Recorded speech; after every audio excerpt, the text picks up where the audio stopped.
Okay, good morning, everyone. In the interest of time, we're going to get started. Um, Thank you for those saying hi in the chat. It's nice to see everyone, seeing some familiar names and faces. In the chat, I'm going to put the link to the slide deck. You can follow along. That went out in an email yesterday. Again, this slide deck is not the ADA accessible version. That will be shared at a later date. Um, I'm sorry, I'm getting all these notifications popping up today. So good morning and welcome to Supporting Students Exposed to Intimate Partner Violence, our January offering for the Student Support Series. Some housekeeping pieces. If you've joined us before, you'll know that our cameras and microphones are disabled, but please use the chat. I meant to delete the Q&A function from this slide because we don't really use that. The chat has been fine for our purposes. The webinar is being recorded and the recording and slides will be shared later. The webinar will be on CSDE's YouTube channel. And underneath that, within the description, is a way to request the slides as well. As always, please be mindful of confidentiality. We want to be able to talk about our experiences, but also knowing that we have a lot of people joining us. Right now, we have just over 150. So be mindful of any information that could identify students. And if you're having technical difficulties during the presentation, shoot me an email. Please know that it may take me a minute to respond if I'm pulling, hosting duties as well. And again, my name is Kate Bohannon. I think most of you who have joined us before know me. I'm a consultant with the State Department of Education. In terms of continuing education credits, this presentation has been approved for 1.5 continuing education credits by the NASW Connecticut, which meets requirement for LMSWs, CSWs, LMFTs, LPCs, and licensed psychologists. A bit of a change for this presentation and moving forward. This is also retroactive. Anybody can apply for the continuing education credits. But if you are asking for them and you are not one of the disciplines listed above, please know that it is your responsibility to vet whether or not your professional organization or licensing body will accept the credits. As always, we offer an attendance certificate, which for a lot of folks may fill those purposes. So please just make sure that you're looking at the language closely of your different organizations. And again, some people say that a certificate of attendance is fine. And the link for the CECs will be shared at the end of the presentation, as well as the link for the certificate of attendance. The certificate of attendance will also be emailed out as a follow-up later. So looking at our agenda here, I said you already know who I am. And oh my goodness, I am not prepared here. I was going to pull up the bios of our lovely presenters, but I didn't get them up fast enough. Hang on.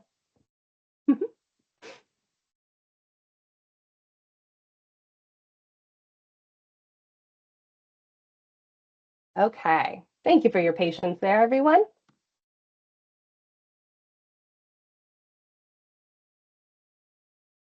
Oh, never mind. I can't find them fast enough. I'm sorry, Allison and Rebecca. I'm going to leave you to do a quick intro yourselves. I apologize. I didn't get that fast enough. But today we have Rebecca Beebe. Dr. Beebe is from the Connecticut Injury Prevention Center at the Connecticut Children's. She's Behavioral Health Program Manager and Research Scientist. And Allison Karimi is joining us as a Program Supervisor from the Department in Children and Families. So before we get into that, a quick look at Connecticut's education landscape. I always start our presentations in this just to sort of ground us in who we are and who we're here for. This is all available from EdSite.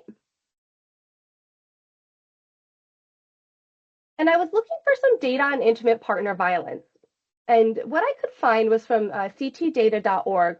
And according to the 2021 Connecticut School Health Survey, 1% of students who completed that survey said that they had reported witnessing domestic violence between parents and caregivers. When I looked, I did not see that question in the 2023 Connecticut School Health Survey results. So that's something I'm going to ask about. And I know that they're in the process of developing this year's survey. So I think that's is an important question to have in there. But looking at what that means, so 1% of students. So looking at the 1,760 students who filled out the Connecticut School Health Survey, That is about, did I do my math wrong? I might have done my math wrong on that. I apologize. Um, Full disclosure, I am not feeling the best today, so my brain is a little scattered. But looking at the total school enrollment, so 1% of the total school enrollment for 21-22 is over 5,000 students. So 5,000 students have been exposed to intimate partner violence. And I think a bigger question is, are students who are exposed to intimate partner violence, are they reporting accurately in these instances? I think that that's something important to consider, because I think that these numbers are probably higher than the data shows. So now I'm going to turn it over to Dr. Beebe. I'm gonna See go if I ahead. stop presenting here.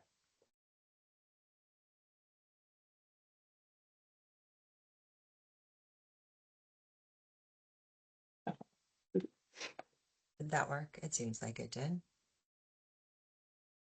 Right. Um, Thanks, Kate. And like Kate mentioned, my name is Rebecca Beebe. I'm a research scientist at Connecticut Children's Medical Center in the Injury Prevention Center. I'm not actually a behavioral health program manager. That's Allison. I think our things got a little bit mixed up. But that's all right. I also teach at Trinity College, and I'm an anthropologist by training. I'm going to hand it over to Allison, who's going to introduce herself and get us going. Thanks, Rebecca, and good morning, everyone. I'm Allison Creamy. I am a program supervisor at the Connecticut Department of Children and Families. I've been with the Connecticut Department of Children and Families for 25 years, working in various capacities. I currently am in the Office of Community Behavioral Health, Substance Use, Intimate Partner Violence, and Recovery Services. We oversee several different contracted services that are offered to families and children. In addition, I work very closely with CCMC, Injury Prevention Center, on everything and anything to do with intimate partner violence, offering lots of training, education, and working with our community partners to ensure that we can meet the needs of families and children impacted. We are I must say we're excited to be here today. You know, Rebecca, myself, Dr. DiPietro, and Megan Fish, all from IPC. We try to get out into the community to do as many trainings as we can, to try to touch as many people, to just assist in, again, meeting the needs of individuals impacted. So for today, you'll see this slide goes over our agenda. Objective 1, explaining the emotional, behavioral, and cognitive impact of intimate partner violence on youth across developmental stages. Objective 2 is identifying trauma-informed strategies to support students who have witnessed violence, including practical approaches for creating safe and supportive school environments. Objective 3 is to provide resources for staff and student education around IPV prevention, as well as community-based support services for children exposed to IPV. So I also, before going into terminology, I do want to kind of, Kate, you had talked and gave some figures on the 1% who had shared exposure to IPV. I think it's important before we move through this is, you know, many children and youth don't report it, and they don't report out of fear, out of shame, or not even understanding, you know, what they're being exposed to. I think it's also, before we get into our slide series, I think it's important to talk about when we talk about child exposure to IPV, we talk about impact, right? A child doesn't have to, you know, be at the home, be in the middle of an incident, or have that initial exposure or ongoing exposure to still be impacted. Children can be impacted, you know, by seeing the aftermath of IPV incidents, by having to leave their home and go to a safe location, a confidential shelter, going to stay with other family members or friends, by not being able to be in their same comfortable home environment, sleeping on the same pillow. They're used to having all of those things around. Um, and we'll talk more about that, but I just wanted to touch on that after Kate, you gave that 1%. So here you'll see terminology, intimate partner violence. It's used interchangeably, like domestic violence, interpersonal violence, partner violence, family violence, partner abuse, battering, domestic abuse. Person-centered language that we use, person who causes harm, person who is used or has used abusive behavior, person who has experienced IPV or abuse. We'll say recipient of IPV. Older language that had been used is you may hear batterer, you may hear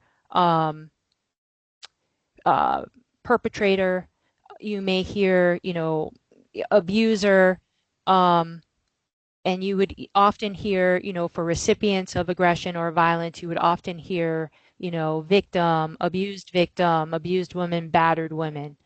So we had moved, especially within our department, we moved to using, this other language, recipient, person who uses violence,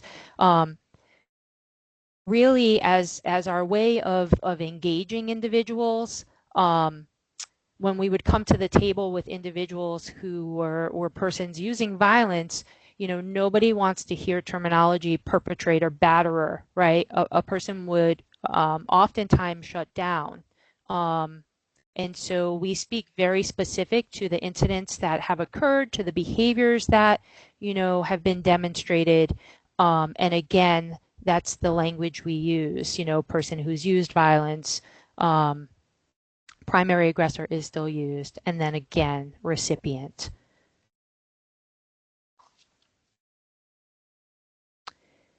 Types of intimate partner violence. There's physical violence, there's sexual violence, there's psychological violence, there's stalking, there's reproductive coercion, substance use coercion, economic financial abuse, technology abuse. When it comes to types of violence, when sitting with individuals, many people will say, well, no, there's no domestic violence, there's no intimate partner violence, no one's hitting, no one's, slapping, pushing, punching. People equate physical violence with IPV. And so it's important to share there's several different types of abusive behavior and types.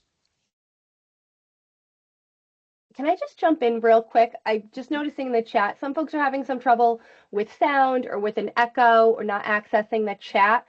Logging out and rejoining seems to be fixing those issues for folks. I apologize for that. I put in the chat, we will be moving to Zoom next month. So hopefully, our technology difficulties will be behind us. If not, at the very least, we will be contracting with CERC, who will be able to fix them. So I apologize for that. All right.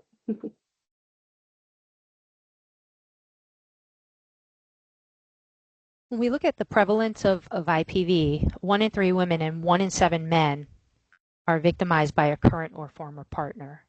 In the United States, more than 3 women each day are murdered by their husbands or boyfriends. So this map here, this is the intimate partner violence homicide map from 2000 to 2017.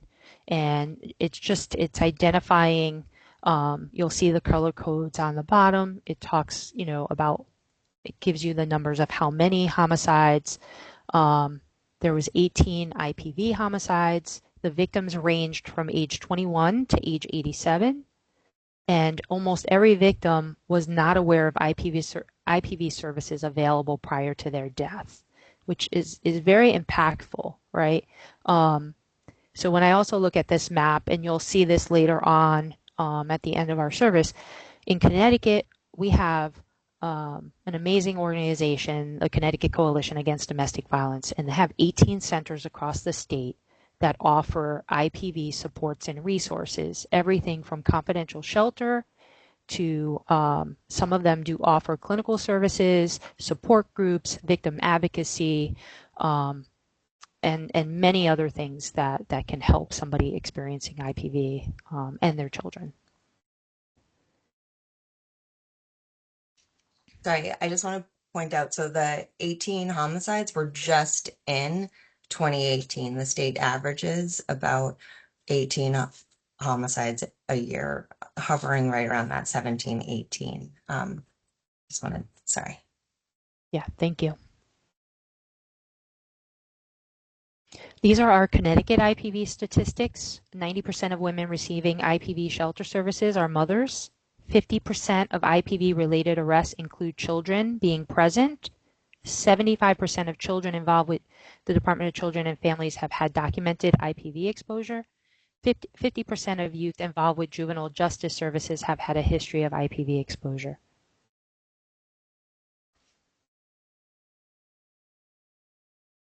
So you can see that the prevalence of intimate partner violence is extremely high.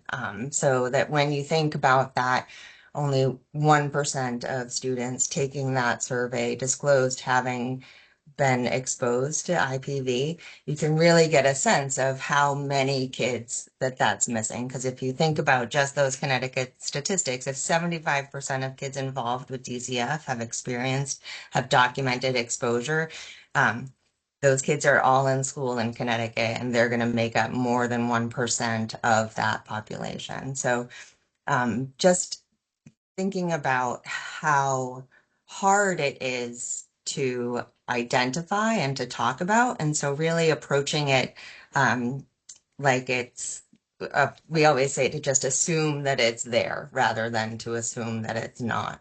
And people work really hard, parents especially, to manage and to keep the violence in the home secret and not talk about it. And like Allison said, they may not even be aware that it's not normal. So there's lots of reasons to not disclose. So intimate partner violence is a pattern of behavior, and the pattern repeats. And we see similar strategies used by people who cause harm to establish control and to create a threatening environment.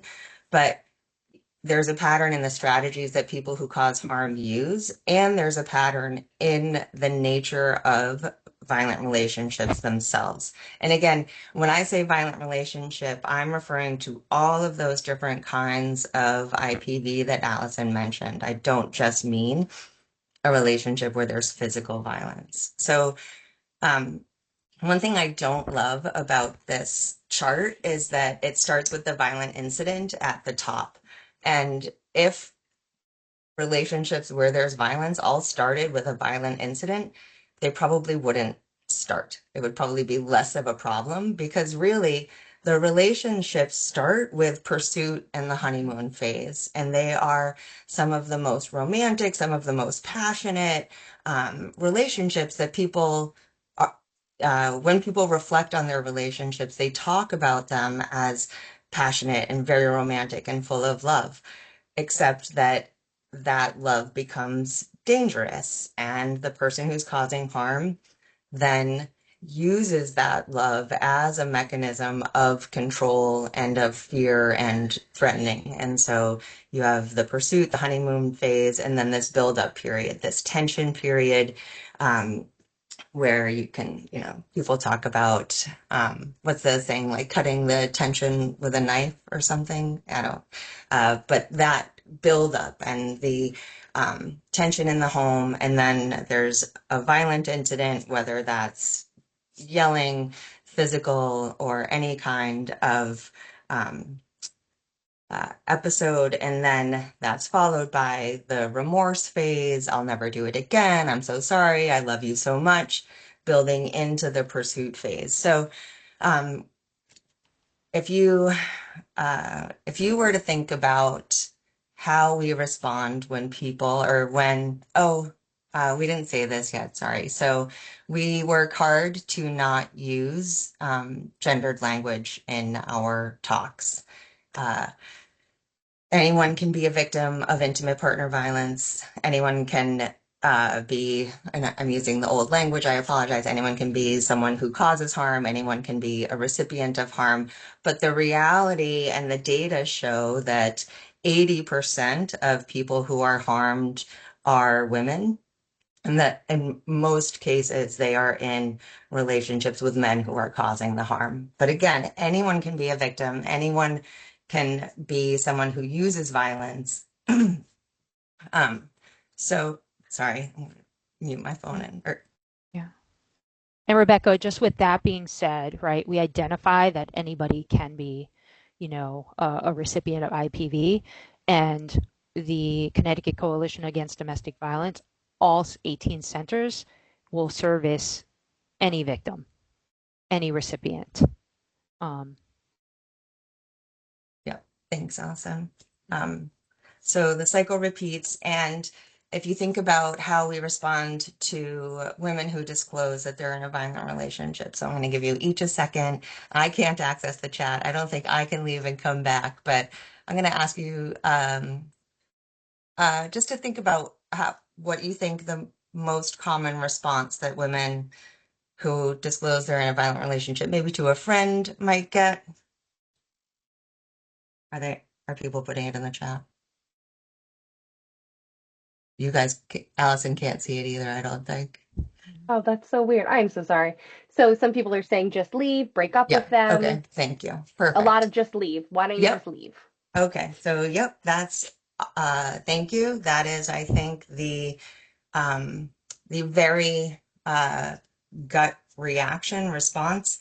I just want to caution you with that response because it is really hard to talk about violence in the home.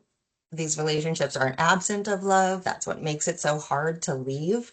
And sorry, I thought this slide was next. I'm going to go out of order for 1 second. And leaving isn't always the answer because when you leave, you're actually increasing the risk to you and your children. So when you stay, yes, you're still living in the home with the person who causes harm. The harm may escalate. So that harm could result in being hurt so that you have a physical disability. You might be raped, you might be killed, your children might be hurt, all of those things. But when you leave, the risks for all of those things increase. Leaving is actually the most dangerous time for someone who's being hurt in a violent relationship. So that all of those risks increase, but then you have additional risks for becoming homeless, you know, having to leave your family, all of these different things, losing your support system. So leaving doesn't mean safer. And when you say you need to just leave to a person who is in a relationship, has children with this person, leaving has a number of different complications that come with it in addition to the risks. How do we talk about a home where there's been a divorce? Or how do we, like, what kind of home is that? Are they writing it in the chat? Well, some people are talking right now about financial dependence and being surprised that that wasn't listed as one Ooh, of the risks on yes. the previous slide. Um, Yes. Kimberly made a good point that the money can cause a woman to stay, uncertainty, broken spirit, struggling with the world outside, and lack of supports or funds. Um, People in Absolutely. terms of the divorce are talking about a broken home, the Yeah. phrase children of divorce, bringing up the idea that stable housing is necessary. So if you separate or you divorce, you may not have somewhere to go. The Yes. fear of shared custody, I think that's a big one too. That you have to let your children go see this person potentially alone and what might happen there. Absolutely. And children occupy a dangerous space in obviously in violent relationships, but even when they end because of custody and visitation and children sometimes become a mechanism of control for a person causing harm, and children can be put in a tough spot of being asked to share information, and they can have that relationship poisoned. But sorry, spoiler alert for some of the consequences that we're going to talk about in a couple minutes. But I do want to talk about some of the reasons that not only is it hard to leave, but even before leaving, and why is the barriers to disclosing, which are similar to some of the barriers for leaving around that social stigma and cultural implications, but ideas of, I can fix this, this is going to get better, I'm a good wife, I can make this, I can help him, things like that, but also just legitimate fear of what's going to happen if I tell someone. Shame. We do a lot of victim blaming in our society, a lack of safe options. So if I tell someone what's going to happen to me and my kids, are they going to help me get somewhere safe? Or there's been times where people will say, oh, because often people who cause harm are super charming outside of the home. And so you disclose to someone that they're hurting you and they're like, oh, no way. Like, he's such a great guy. He's so funny. He's so charming. So that can be another barrier to disclosure. But And also, also, go yeah, ahead. also, Rebecca, so, you know, many of the families, the recipient, they love their partner and they want to stay in that relationship. They just want the violence to stop. And so they hold on, you know, um, to the feelings of what goes on in the relationship during the honeymoon period and the pursuit phase, and the ideas of, okay, maybe this isn't going to happen again, and maybe they really can change and they are going to stop this behavior and we are going to be this wonderful family. And so many recipients want to stay in the relationship and they're holding on to the ideas that, things can change. And they can change, as you all know, as social workers who engage, I'm sure, with clients and have seen behavior change. That change needs to be supported. The department has made some really big steps into changing their approach to working with families impacted by intimate partner violence for the last 10 years, now focusing on the whole family and not just people who are recipients, because people do want to stay together. And leaving does not mean you're safer. So I'm just going to jump in quick. So some comments going on in the chat. The idea that it might be perceived as a personal failure if you leave. 100%. Yep. And then also if there are religious or cultural pressures around that sort of nuclear family, that can also add that complication. Absolutely. And Yeah, people not think having about family support. Yeah. people think about someone in a religious community as someone you can talk to for support, and that's often true, but sometimes that person can coach around strategies for staying and not understand needing to do that with also safety strategies, because it's important to talk about safety, for sure. Yeah, someone else just talked about also the social status of the aggressor, of the person who's the aggressor, could make it more difficult to leave if, and someone else asked a question, and I'm not sure if this will come up later, but the prevalence of mental health comorbidity suffered by both the victim and the perpetrator of the violence. Is that something that, I'm not sure if that'll come up, but that's just someone was wondering about that as well. We don't have that in this talk, but there's mental health and substance use both overlap heavily with intimate partner violence. But that said, intimate partner violence also happens in the absence of any mental health diagnoses or substance use problems. So while there is correlation, we also see it happening in the absence of those. Yeah. And the stats on mental health diagnoses vary pretty wildly, but I mean, some studies say up to like 70 or 80% of victims in treatment have other mental health diagnoses, but it's hard to say if that's PTSD from the victimization or if it's a pre-existing condition. But one other thing is So I'll talk about this in a second, but the cycle of violence, so being exposed to violence as a child is the biggest predictor of experiencing violence either as someone who causes harm or someone who receives harm in the future. And that trauma as a child could be that pre-existing diagnosis that then is correlated with IPV experience in the future. Is this still me? I think this is you, Allison. Yeah, thank you. So child exposure to IPV, exposure is not witness to violence. Children are exposed to IPV in different ways. Children do not need to directly witness IPV to suffer the consequences, as I shared earlier.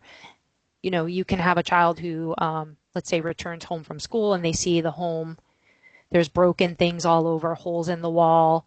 They may learn that, there was an incident, maybe one parent had been arrested, and that parent who's arrested now can't even have contact with their child, right? There's impact to all of that.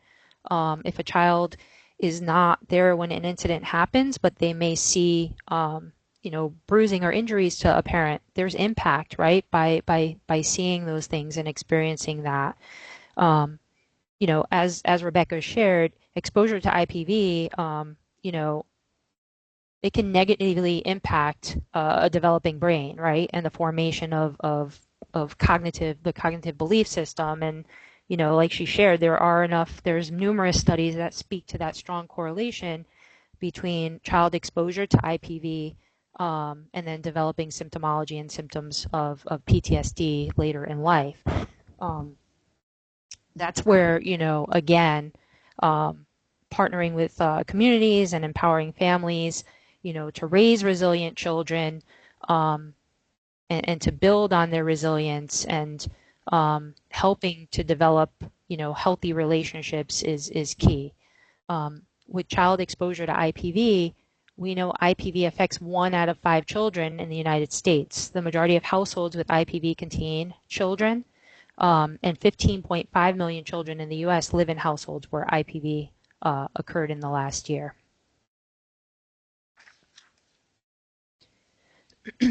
Between 80 and 90% of children living in homes where IPV is present, they know about the abuse.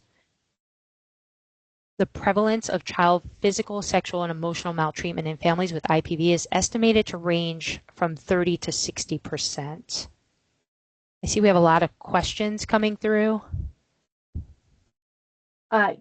Yes, a lot of them are about, and I held off because I think we might get into this a little bit later when we talk about what this looks like in different age groups. So some questions about, impact on exposure. So say if you leave when the child is 2 versus staying in the situation as they get older, some correlation with reactive attachment disorder.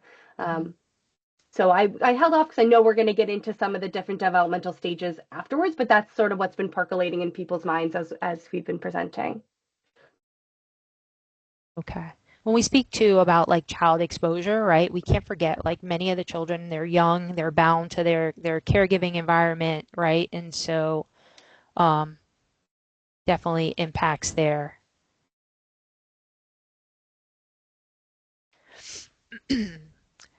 So with pregnancy, pregnancy is the first opportunity for IPV to affect and impact children.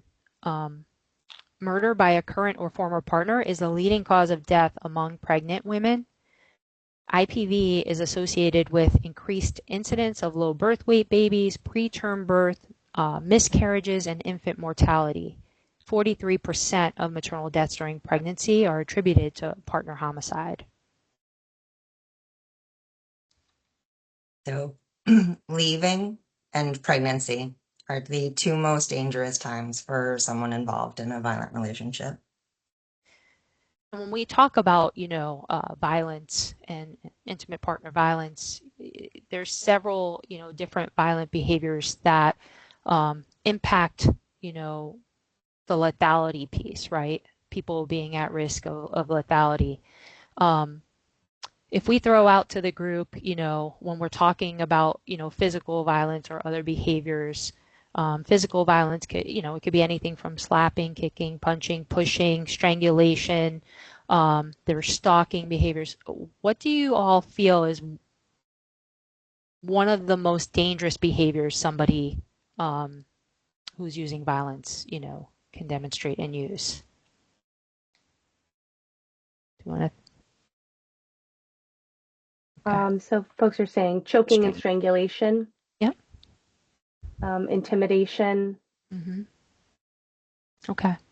And I'm glad somebody said choking. And, again, all of us in this field, a while back, I had gone to a training and it was a strangulation training. And they shared with us, terminology of choking is used often. It's used often by recipients when they're describing what's been done to them. And what they said to me in this training was, people choke on food. When somebody makes a decision to restrict someone's airway and their breathing, it's strangulation. And it's stuck with me ever since. Rebecca and I, we all talk about it in our trainings. And it was pretty powerful for us to hear, and when we sit with recipients and we talk about this too, it's very powerful for them to hear. So just want to throw that out there. So strangulation is definitely a high risk indicator for lethality. The highest risk is stalking. Um, Some folks had said stalking, monitoring in the chat as well. yeah. And stalking, with technology has gone, way above, and we try our best to stay on top of technology, safety planning, but there are so many different, avenues for it, and that's where interventions and setting recipients up with those supports is so key. Rebecca, anything on stalking that you want to share or before we go into? Nope, just the three S's of really dangerous Yep. things are the separation, stalking, and separation, strangulation, and stalking. Stalking. Yep. So intimate partner violence is associated with other safety risks. Children exposed to intimate partner violence were more likely to live in a home with gun ownership, no smoke detectors, unsecured poisons, inconsistent seatbelt use.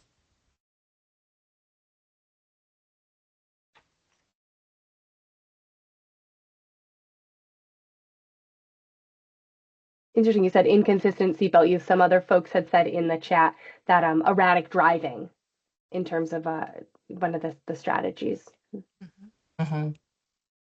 Yeah. So it's complicated. Challenges and realities of parenting. Mothers who experienced any physical IPV in the past year were more likely than non-exposed mothers to engage in harsh parenting, about 4 times more likely to physically maltreat, about 7 times more likely to emotionally maltreat, about 4 times more likely to physically punish. Physically hurt can be hit with a fist, kicked hard, hit on body besides bottom with belt object, hit on the face, head or ears. Emotionally, maltreat is swearing, cursed at child, said you would send them away, abandonment, called names, dumb, lazy. Physical punishments, spanking on bottom, slapped on hand, arm, leg, pinched, hit on bottom with object.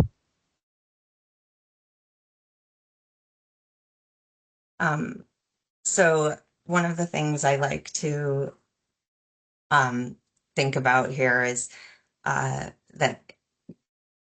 when you're in that build-up period and things are so stressful and you're trying to manage the safety in the home and keep everyone, yourself and your kids safe, that can be already exhausting. And then adding the stress of the tension into it, and then really needing to keep your kids so that they don't set your violent partner off. When you're in a violent relationship, it's really hard to be the parent you want to be and that you know that you are. And so it's not, it, those complications make it hard to be that safe, secure base for your child. And I'm sure you all are aware, when a child doesn't have that safe, secure base, that can result in long-term problems for the child. And you mentioned reactive attachment disorders and other problems with attachment and relationships. And that can stem from this early exposure, where when kids are very young and they're just learning about their world. The pattern is, I don't know who's done Circle of Security or if anybody has, but kids go out, they explore their world, they look back to check in with their parent, their secure base. Their parent looks at them, acknowledges that they're watching them, that the child is safe, and the child continues to feel safe exploring their world, and they can continue to venture out further and further, knowing that that secure base is always going to be there. When you look back and you don't have the secure base, or your secure base is yelling at you, or your secure base is detached or hiding or totally stressed out and can't be that support that you need to say, yes, you're safe, keep exploring, then your world can seem threatening. And instead of seeing things to be curious about, you see things that could hurt you. And then you, instead of wanting to figure things out and solve problems, you're anxious and you're feeling that, the sense of threat or the sense of imminent danger. And it makes it really hard to learn. It makes it hard to really do anything because you're just so worried about what could possibly happen. And this, I already mentioned that IPV in the home is the strongest predictor for future violence. And this slide really focuses on boys, but it's important to understand that it's not just exposure in the home predicts using violence. It also predicts being a recipient of violence. One of the things that has been used to explain that is if you grow up in a home where there's a violent relationship, that model of the relationship and that idea of love gets normalized. And so it is even harder to understand what a violent relationship is. And in addition, for risks for becoming a recipient or someone who causes harm, childhood traumatic stress can be an outcome of growing up in a home where there's IPV. And we're going to go into what this looks like at different ages across the lifespan, but just to give a quick, I don't know, spoiler alert. So now we're going to talk about all of these different things and the ways that traumatic stress can impact children. So as I mentioned, right, if that secure base isn't there, it can interfere with that normal path of development for exploration and mastery. And that will look different ways across the lifespan. So from birth to 5, obviously birth to 5 is a huge range of behaviors for kids. There's a lot happening in that time period. So for babies, inconsolable crying, or sleeping or eating disruptions.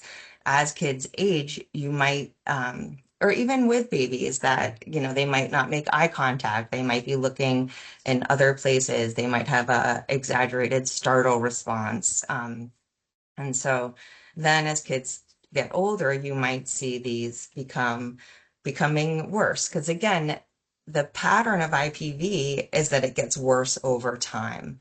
And so unless we can identify and interrupt that pattern, kids will continue to be exposed in the home and they'll be exposed to potentially escalating violence. So with younger kids, you could have that flattened affect, withdrawal, intense separation anxiety, also delayed achievements and normal development. And so you might have delayed speech or some fine motor or even regression in skills that had already been achieved. So again, if you had a 4-year-old who had been out of diapers for a year, but now they're having accidents, like that could be a consequence of the violence exposure. So increased aggression, impulsive behavior. We see lots of kids mimicking some of the violence they might see in the home or using violence as a problem-solving tool because that's what's been modeled for them in the home as well. With ages 6 to 11, you've got kids who may be a little bit better at verbalizing what's going on for them, but you may absolutely not have that because they just have not been able to process it. You might have more emotional numbing, difficulty concentrating. Again, if you have that threat survival brain, it's really, really hard to concentrate because you're constantly on alert. And so difficulty with task completion, difficulty with relationships because you haven't had that modeling of a healthy relationship, sleep disruptions, nightmares, which can then affect your behavior throughout the day. And then as kids get older, we see again these problems that they may have had earlier becoming more and more exaggerated or impactful, so that now we have maybe you're failing out of school, your school problems are getting worse, you're not going to school, engaging in other so-called risky behaviors.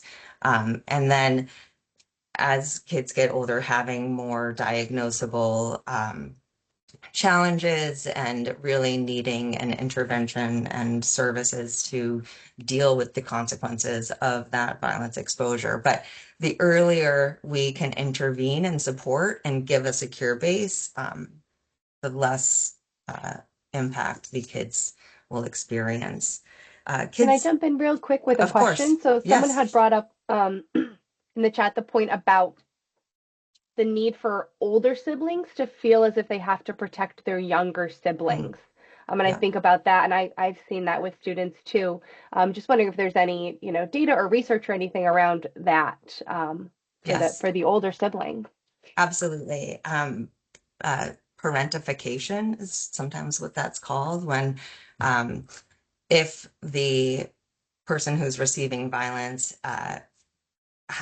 is managing that violence most of the time, then an older sibling would certainly be in charge of the younger kids. I've done some foster care for the state. I had sisters come and live with me. One was just under 3 and one was 13, and the 13-year-old was definitely had experienced needing to be in charge of her younger sister. And you could see some of that harsh parenting in the way she engaged with her younger sister. And you could also see some of these behaviors, and they were pulled from a home where there was IPV. The 13-year-old had actually struck her mother's boyfriend with something to defend her mother, which is another way that kids are put at risk when there's violence in the home, because kids, when they're older, often intervene on behalf of the person who's being harmed. They were pulled from the home, and the 2-year-old, who was almost 3, only communicated by screaming. And then the response from the sister was to immediately pick her up and console. And you could just see like how she screams because that's the quickest way she was always able to get her need met, because that screaming in the home was probably something that triggered her stepfather. So yes, absolutely.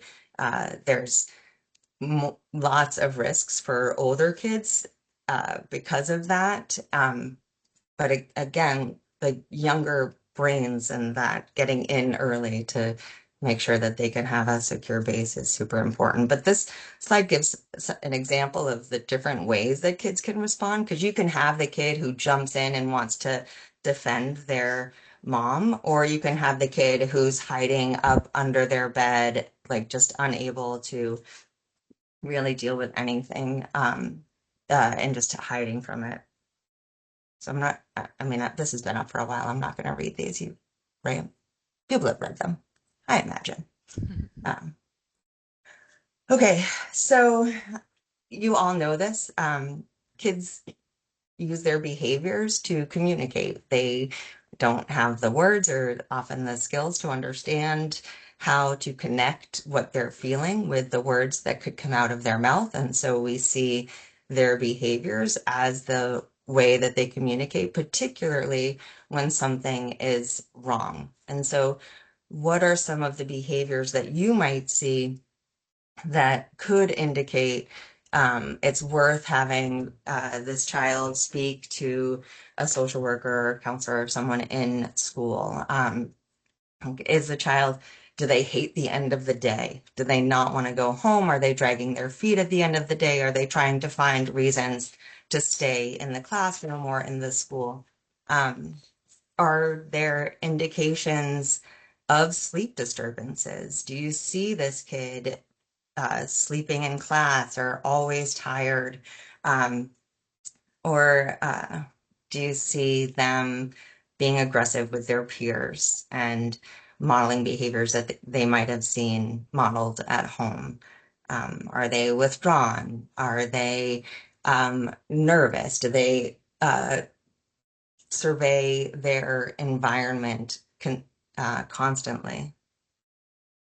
Go, Rebecca, go back for one. So also with the child being apprehensive about going home, it could be the reverse of that, that the child wants nothing more than to go home, where, you know, they could be sharing that they don't feel well, they're sick, and it could be because they feel they need to be there as that protector and to know what's going on rather than sitting in school, you know, just wondering. Thanks, Yeah, Allison. people had That's a brought that very up in good the point. chat. Yeah. Yeah, the chat too, the idea that they don't want to come to school, they don't want to leave their caregiver or their younger sibling or someone who the need to protect them. Yeah. Absolutely. Thank you. And then somatic complaints, stomach aches, headaches. Do they get frustrated super easy? I'm sure that's common in your classrooms, but do you see it happening regularly? Do they seem preoccupied? I already mentioned that. And the rapid mood shifts without any noticeable precursor, like a noticeable catalyst. Like, are they just sort of oscillating between different moods? Lots of different ways that kids would express that. Go ahead, Allison. So what can educators do? Creating predictable environments, modeling healthy relationship skills, paying attention to sensory needs, making classrooms an emotionally safe place, you know, listening to student stories and assuring them that whatever happens, it was not their fault.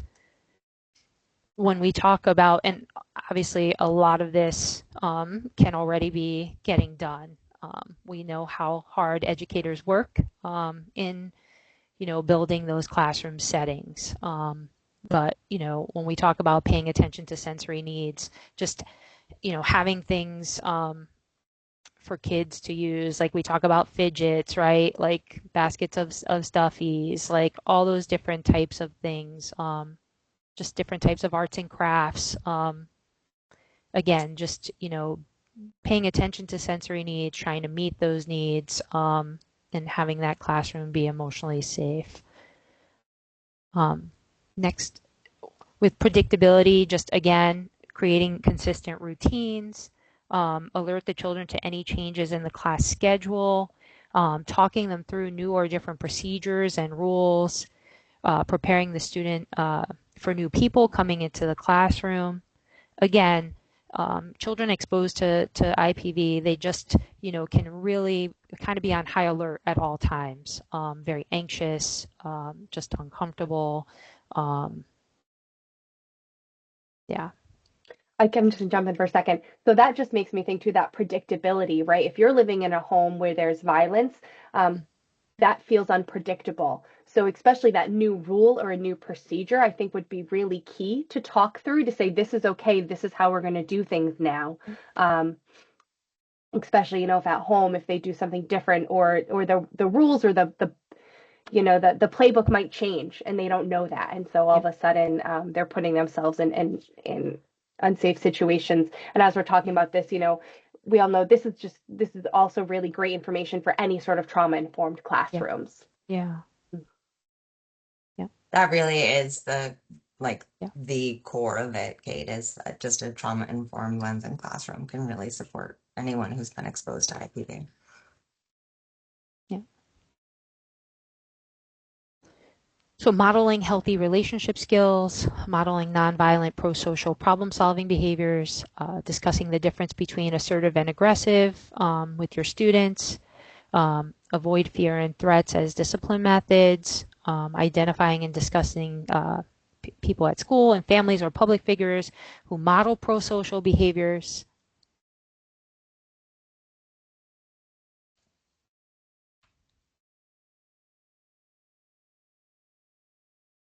Supporting the development of healthy relationships, again, including that discussion about healthy relationships in the class, creating space and encouraging conversations about pro-social ways to establish boundaries. We put here, check out loveisrespect.org for tools. It is an online resource. They have lots of different supports and tools for older youth. They have relationship quizzes. They talk about healthy versus unhealthy relationships. They have a 24/7 chat. So it's a great resource for those older kids. Collaborating with the local domestic violence agencies to bring healthy relationship curriculum to classroom and holding training events. So depending, on where the school is located, finding out, what the local center is from Connecticut Coalition Against Domestic Violence, reaching out to them and seeing, what education services that they offer, trainings around healthy relationships and other types of curriculum. Many of the programs do. Again, a lot of them, all of them have the advocates and child advocates, embedded in their agency. They are a great resource and tool. Again, we can't say enough about them. And just thinking that this could be something great to share with your colleagues who teach your health classes and to bring them in for the portions of the class that discuss healthy relationships. Could just be another way to partner with these agencies. We talk about, responding to disclosures. Disclosures may happen in bits and pieces as students, test your reaction, staying calm and supportive, referring to your school, social worker, and following, those policies and procedures. Don't make promises, you can't keep.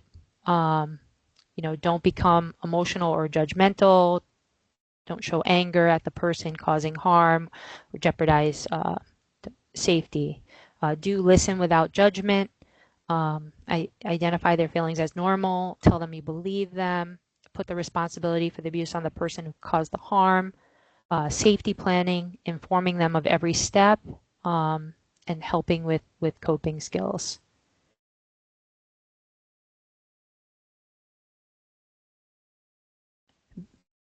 Being present, supportive body language and proximity to the child, active listening, reflect back specific key things they share with you, say thank you, convey appreciation for the youth's willingness to disclose, normalize the child's experience, convey that they are not alone, identify needs.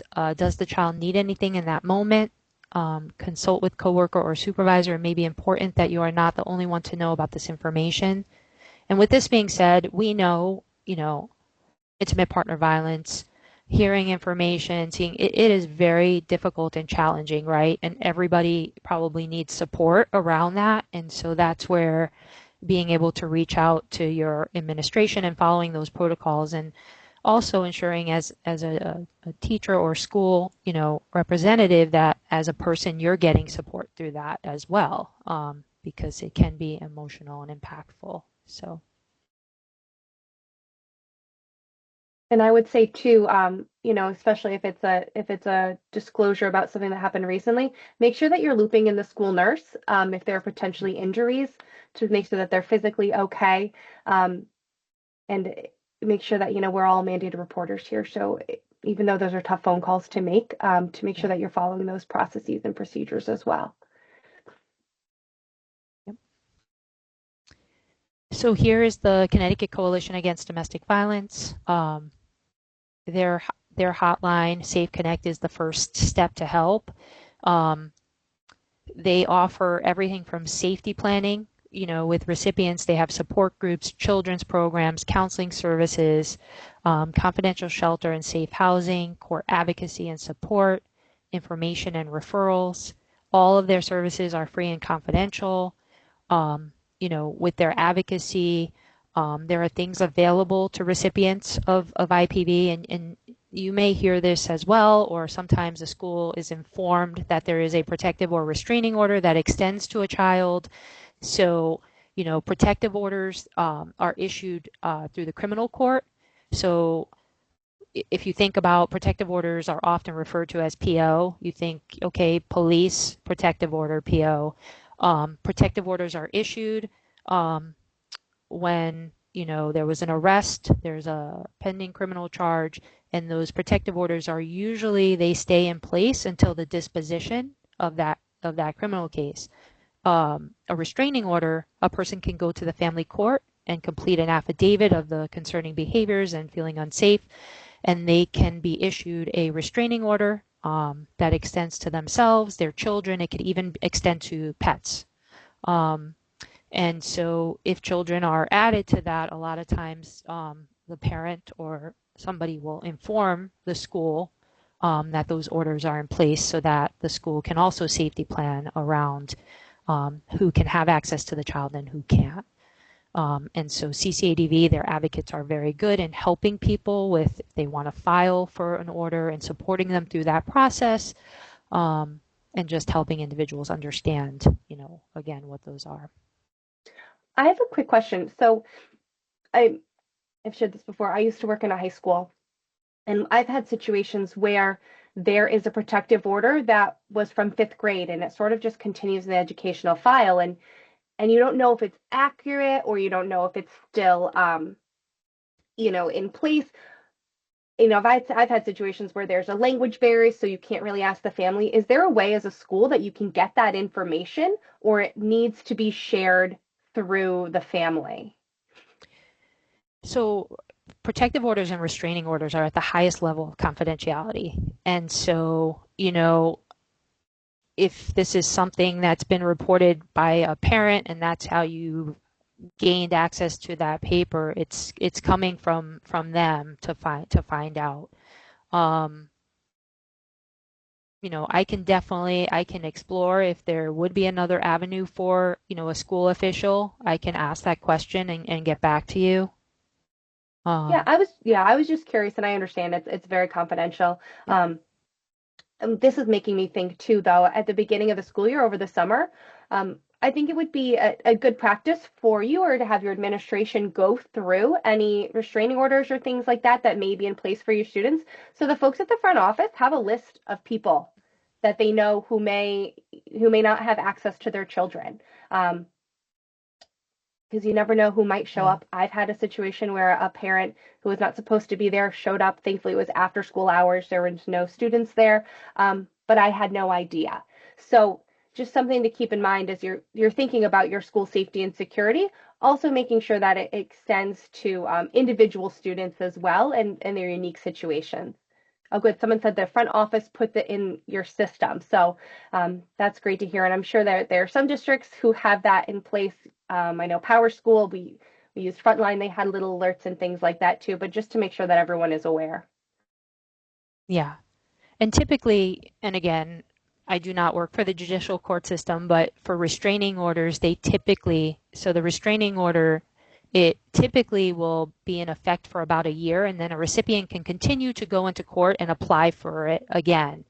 The protective orders typically will end at the disposition of a criminal case. However, a judge can issue them for 5, 10, 15, 20 years. Several years ago, there used to be no expiration date. They had some that were just in place. There was forever is how they would do that, and they don't do that anymore. But they could issue one depending on the severity for those longer periods of time. But if you're being given a copy, on the top it tells you date of issue, and some will have an expiration date of when it's supposed to. But again, having those conversations with the parent that's providing it, I think is key. Any other questions about CCADV and what they can offer? Yeah. So this is the map of the member organizations, and if you go on to the Connecticut Coalition Against Domestic Violence website, you can actually download this map. But I will encourage people, or for each school, to just reach out to their local member agency and make that connection if you haven't already.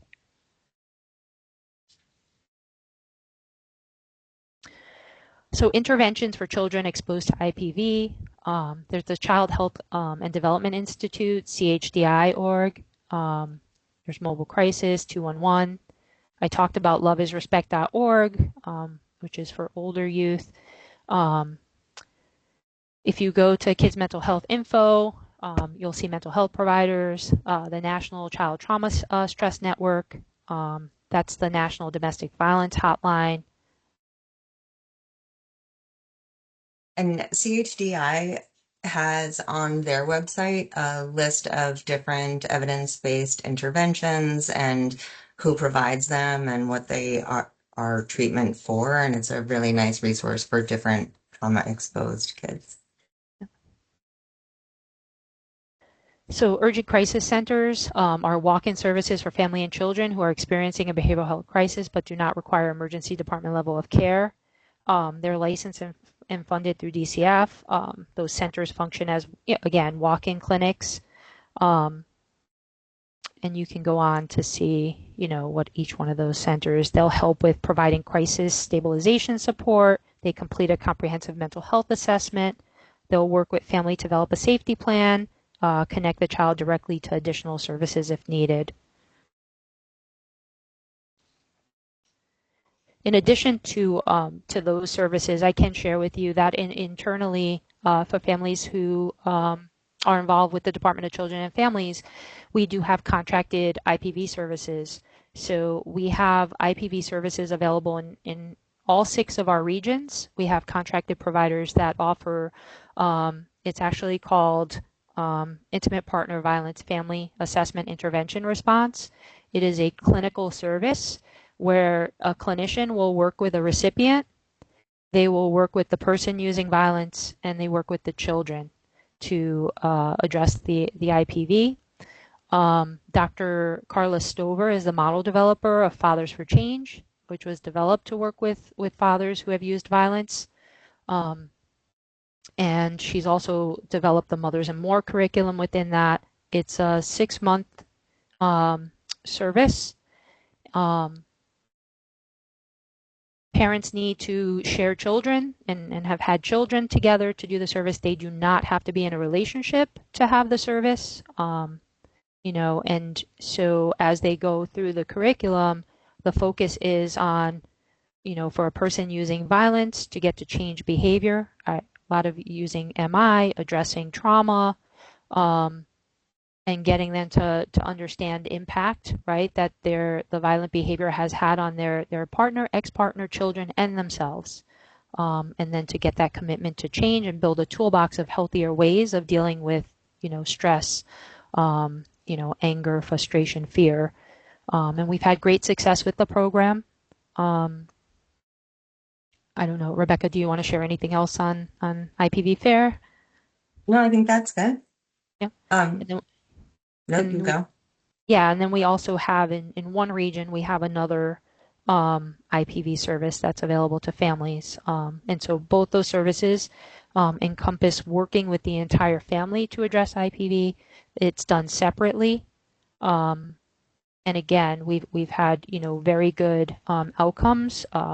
We have a commitment and a responsibility to work with the entire family, and really, have emphasized the importance of engaging and working with that individual using violence to get them to change behavior.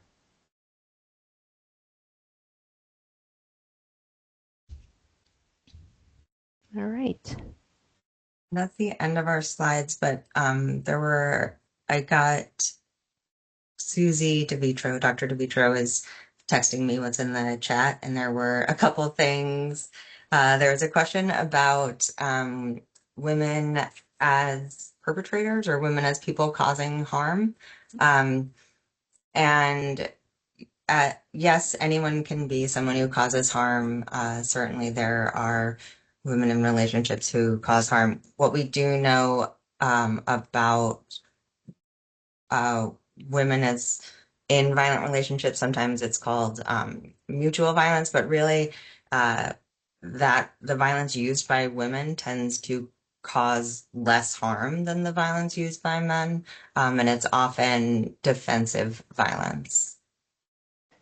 And when we say like it can cause less harm, that's talking physical harm. Yes. We need to Sorry, thank you. acknowledge that the harm, emotional and psychological harm, it definitely is equal there. And But some people have also argued that for men to acknowledge having been harmed emotionally or any way by a woman can have its own unique challenges, certainly. And then there was a question about why are Bridgeport's numbers so high? And certainly there's a correlation with living in a low resourced area. There's also over policing to consider. Allison, anything else you want to add to that? no. Any other questions? There was some just clarifying. So, if a family were to go to one of the UCCs, they can access and be connected with the IPV resources, correct? So I'm going to separate. They'll be connected with services based on the assessment of what they deem is appropriate. The UCC could definitely talk about, Connecticut Coalition Against Domestic Violence, and I can check with Dr. Bozak and some other internal folks to make sure. The IPV Fair program that I talked about, that is a DCF contracted services for families that are involved with DCF.